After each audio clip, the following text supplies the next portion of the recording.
Hello everyone, welcome to the Sicilian Paramour. Today we will be discussing about the Spanish or the Ruy Lopez Exchange Variation, which is pretty common at all levels. So without further ado, let's get into it.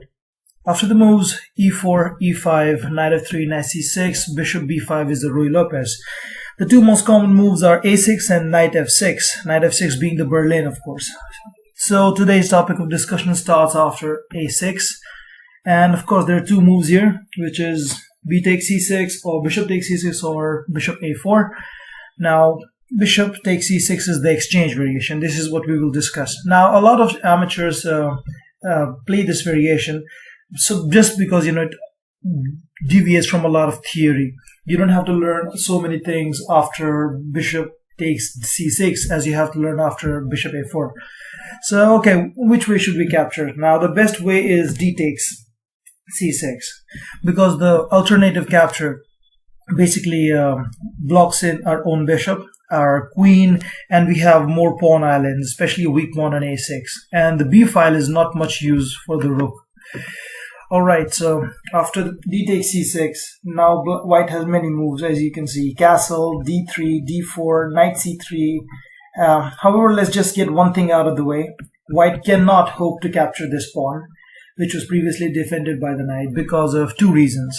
One reason being queen d4, which attacks both the knight and the pawn after something like knight f3 takes, and we can basically play two moves here, knight f6 or bishop e6, and we can basically just get a comfortable game here.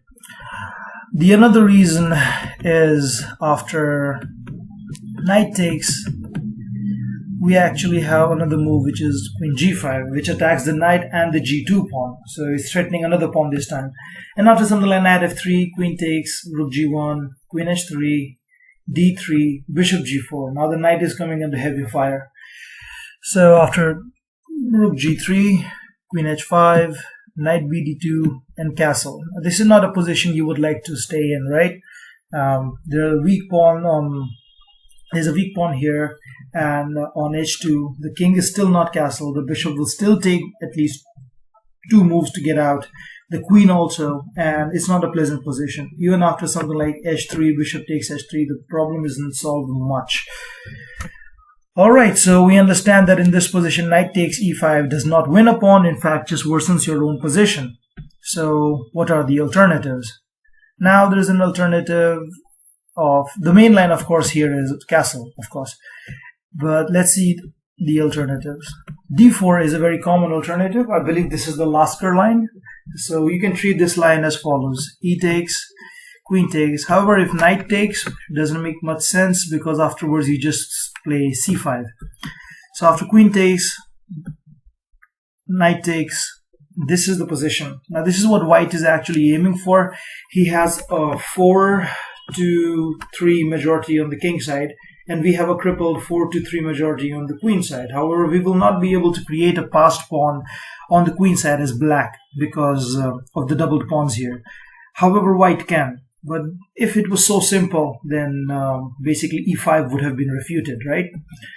So after bishop d7, castle, queenside castle, bishop e3, rook e8, we're actually having, basically our entire plan is to attack the pawn majority, the 4-3 pawn majority on the king side.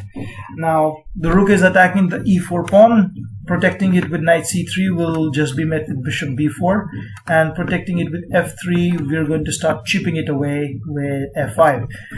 And I'm not going to go into detail, you can check this out yourself, but this is a viable plan of operation. So let's see, after d4, what else white can do? White can play d3. This is more like a Steinitzian approach. You can actually treat it a very similar way. First bishop d6, you have to protect your pawn.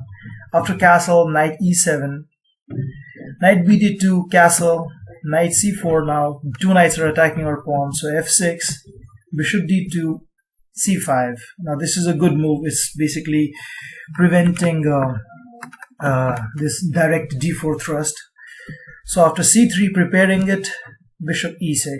Now you must remember this constellation. However, it is the most logical way to put the pieces, so there's nothing much to remember. And So basically the bishop on e6 is stopping the pawn from going to d4 because the knight will just be hanging. So after something like b3, b5, knight takes, and this is a good position for black. The bishop ties in well with the pawn structure, pawns on dark square and the bishop of light square. So it's a good complementary structure. There's no weaknesses in the black camp. Black can even, boast of having more space on the queen side. However, not much, but still, it is a very comfortable position for black. So this is how d3 pans out. Let's see knight c3. Now knight c3 also, just like d3, protects the e4 pawn and asks us to do something about our own hanging e5 pawn. Now we can actually play f6 here, and after d4 the line might actually transpose into the Lasker line. However, we have this good alternative in bishop c5. Now bishop c5 is directly stopping the d4 push, but it's not doing anything, it's not addressing the problem to the e5 pawn. However, this is the trick. After knight takes e5, bishop takes f2, and after king takes, this simple double attack wins back the piece. So white can actually try something more modest, and after castle, queen d6, now we have to protect the pawn, right? So after queen d6, d3, knight e7, this is a comfortable position for black yet again.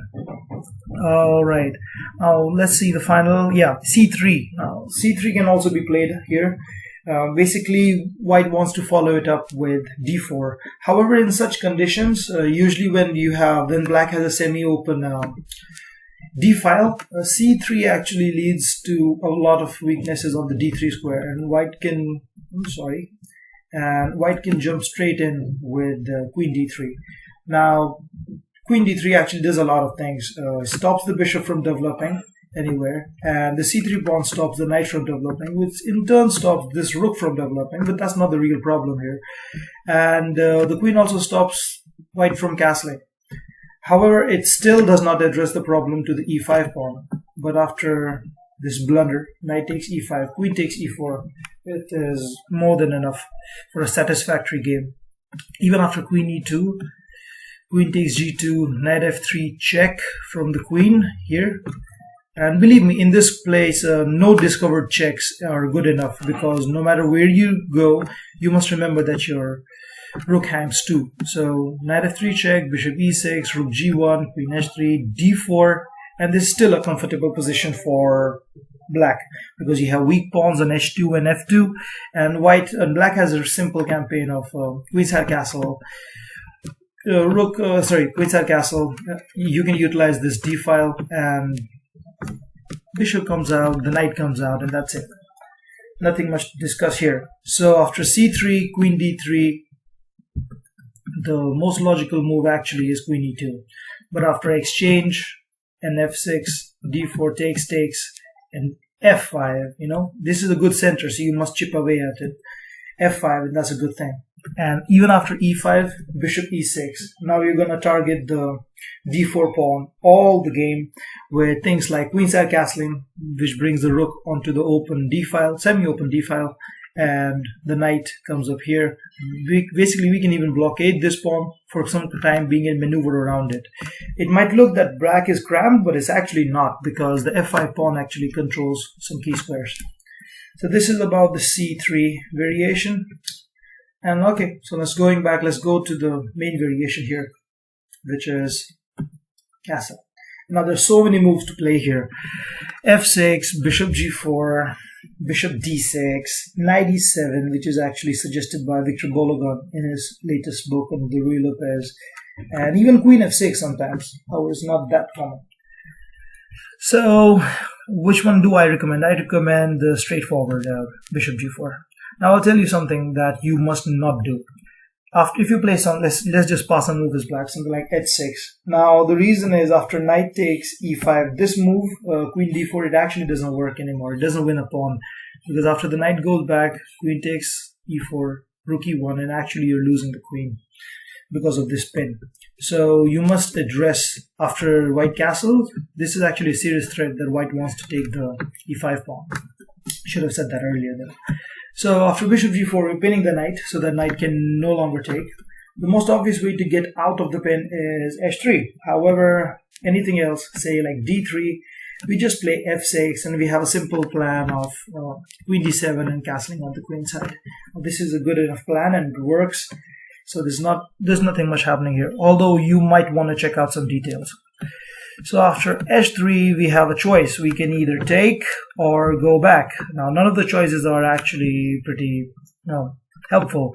If you take, the queen takes back and it's a normal game. If you go back, then there's a slight problem here. After g4 and bishop g6, knight takes e5 actually wins a pawn. However, some people do play this line because of the move, say, queen h4 or even bishop here, bishop d6.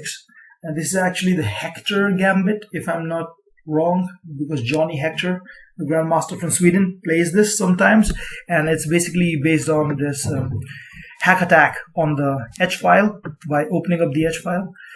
However, this is not what I'm recommending here. I'm just recommending the main line H5. Now, this is known as the Alapin Gambit, or just the main line of the bishop g4 variation. Now, the main thing is that you cannot take this. People might recognize this as the fishing pole trap. So after you take,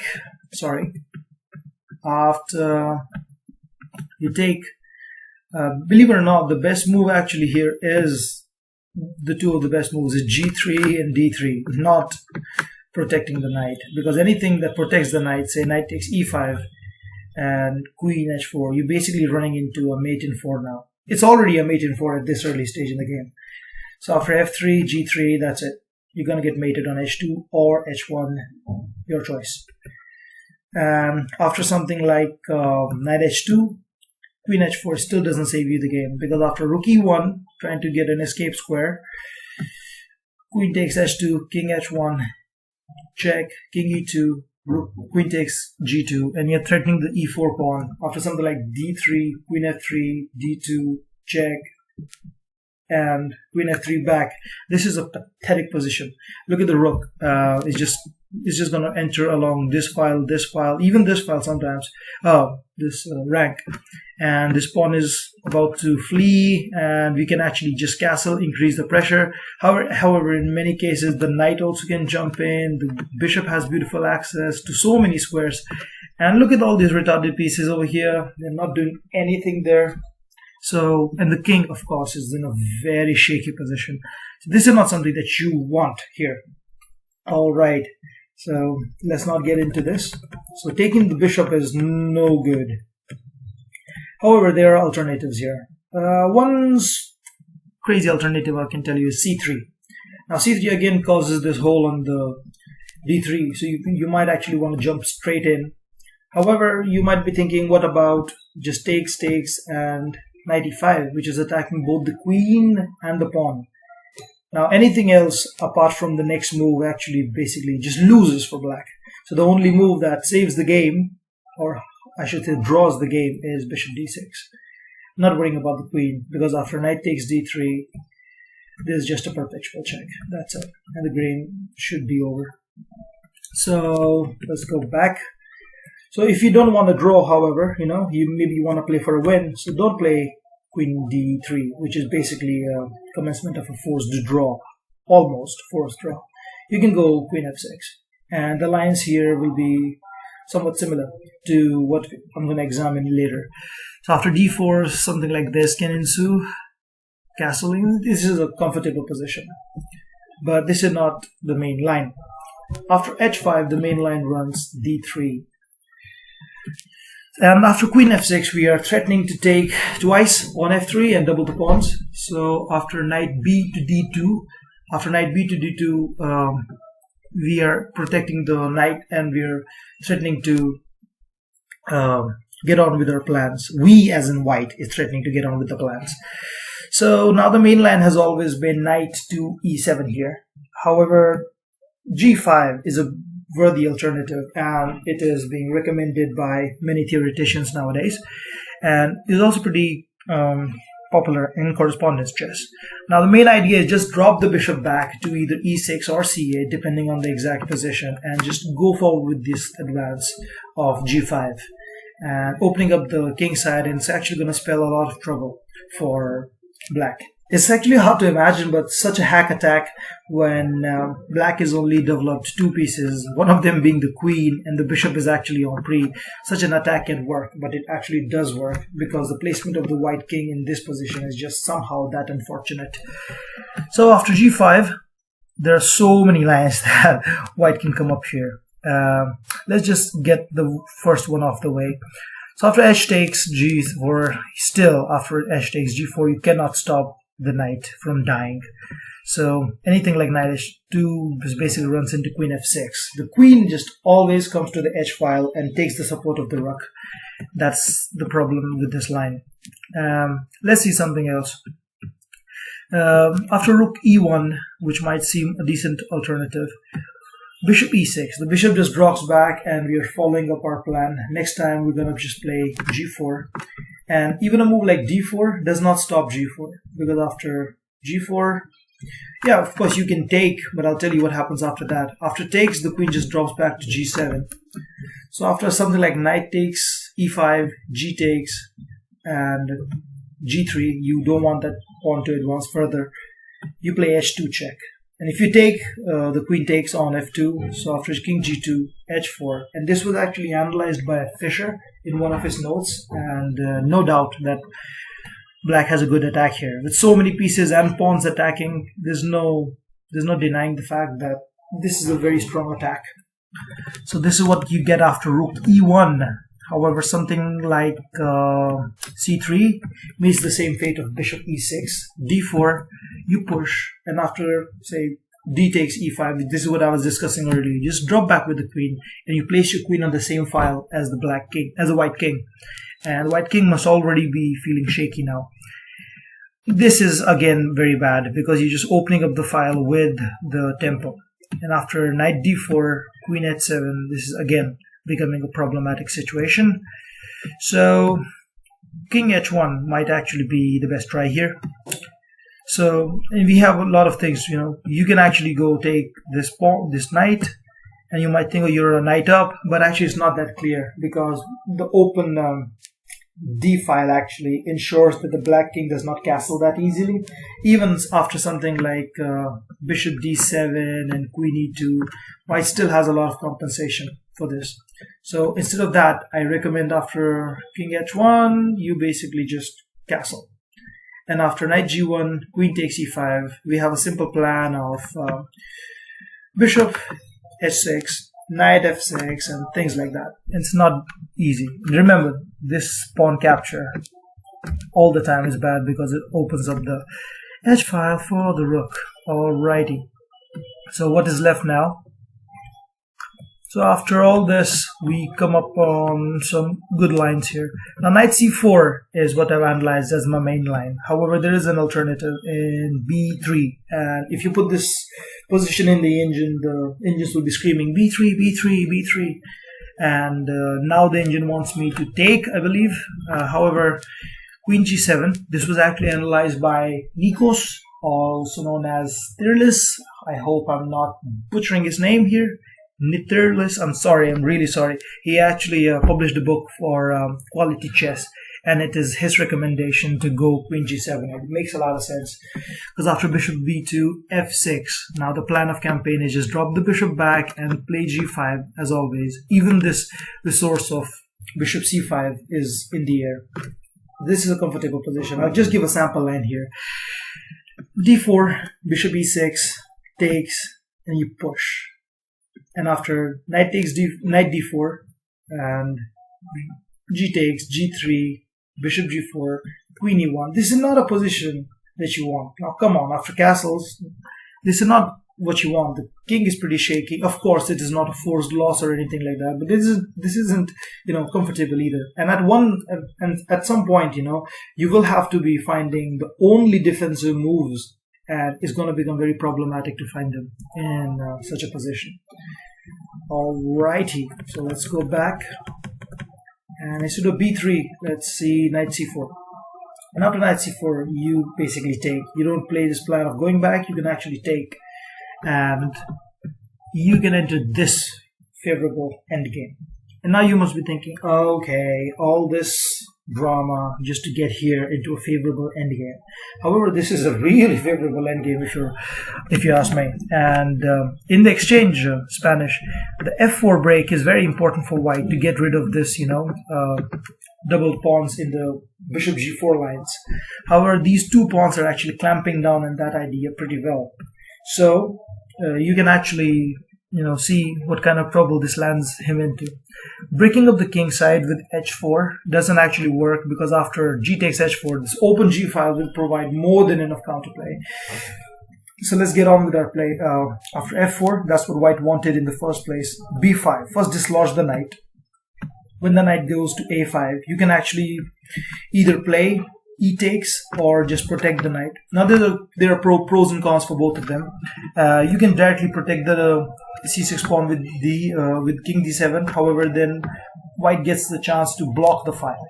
But even after blocking, I don't think it's that big of a problem. You first play king d7, and then you're just gonna play knight e7. No, first you're gonna play bishop d6, then knight e7, and then rook from a to g8. And it's gonna be good occupation of this g file. However, if you don't want to do this, you can just straight away play d7, king d7, and if white blocks it, you can still have this plan of knight h6, bishop d7, and bishop e7, sorry, and rook a g8. And if white takes, you take back f4, and you play bishop d6. Now, if you take back and we take back, we are just basically white is just freeing our bishop. So you can see this. After rook f7, this is not much of a counterplay, because after e6, rook goes back, and that's it. The bishop cannot develop because we are having bishop here. Bishop takes b2. The knight is protecting the pawn, so this knight is basically somewhat useless. And the next time we're just gonna bring the rook here. One stupid sample line might just be something like this. And that's it. This is not a position or piece placement, piece constellation as some books call it. This is not what you want. All right. I'm really pro-black here. Okay. So after something like that, this is what's going to happen. So let's go back and see something else. So instead of h4, you can try bishop e3. But after knight e7, knight wants to go to the g6 square, which will actually just prevent both of these strokes of h4 and f4. So d4 takes, and you just protect the pawn. d7 and castle. King h2, trying to get off the g file, and knight g6. We have achieved our aim still, and that's it. It's a pretty comfortable position yet again. So bishop e3 should also be treated the same way. Now, something like b3, bringing the bishop along this way, which also prepares c3 and d4, is actually a good move. And knight e7 is the one that we should examine here. Basically, you want to go here and protect these two squares again. So bishop e2, knight g6. Now again, both the strokes are being prevented here. So, and yeah, the bishop and the knight are basically looking at this stronghold e5 pawn. So you can actually try to chip away at this, just like how we do it. So after d4 takes, and you're attacking this pawn, you can actually go bishop e7, rook ad1, castle. This is just a sample line here. Nothing is actually forced, but this is how the general play should proceed in this endgame. e5, again, threatening to take away more after. However, e5 might not be the best move, but still, this looks very logical. After h takes f8, rook h f8, e takes f6, bishop takes, rook takes. And this is a pretty good, explanation of what the position is. Basically, the pawns are equal, and the white pawns are actually pretty weak. That is the only problem with this endgame. Any protecting it with, say, let's see, protecting it with, say, rook, protecting it with rook d3 actually just runs into the knight fork. So goodbye. One of the pawn is still gonna go. Protecting this with something like king to g2 was actually again wrong, because after knight here, you're attacking this pawn yet again. So that's not good. And if you think that knight d2 is a safe option, then you have to be ready for something. Now, if you want, you can pause the video. This is the first time I'm asking you to do so. It's been a long video, long ride. However, black can actually pull off something of a strategic motive. It's not a tactic or something like that, but it's a strategic motive which allows black to be in control and white to just squander away and be really problematic. Okay, so this is the move. Rook d6. It basically pins the knight, nothing else. And the knight is actually in such a relationship with the rook that it cannot unpin itself while attacking our rook. I mean, it can unpin like this, but then the rook just hangs, and cannot unpin while protecting its own rook. So this is just basically a useless piece on d2 now. Something like c4, knight f4, attacking the h2 pawn, king h2, knight e2, even c5, rook d3 doesn't do much. Now the only thing is basically white should just come here to protect the rook or the knight. So after something like king d7, king f1, knight f4, which is still attacking this pawn, king e1, we can take after rook c1, knight f4. We are seeing how many problems white is actually having. This pawn which is just going to roll free, and it's not a good position. If you don't believe me, just ask your computers. It will be saying something like +4 for white. Oh, I'm sorry, for black. So that is how you play against that's the end of my analysis. So that's how you play against the exchange variation as black. Of course, there's nothing forced here. You cannot refute the exchange variation, obviously. But this should give you a good grounding in how you should proceed towards handling such a system. So I hope you enjoyed the video. If you did, please give it a thumbs up. That's so cliche, right? Okay, just enjoy the videos, man. Take care. Bye-bye.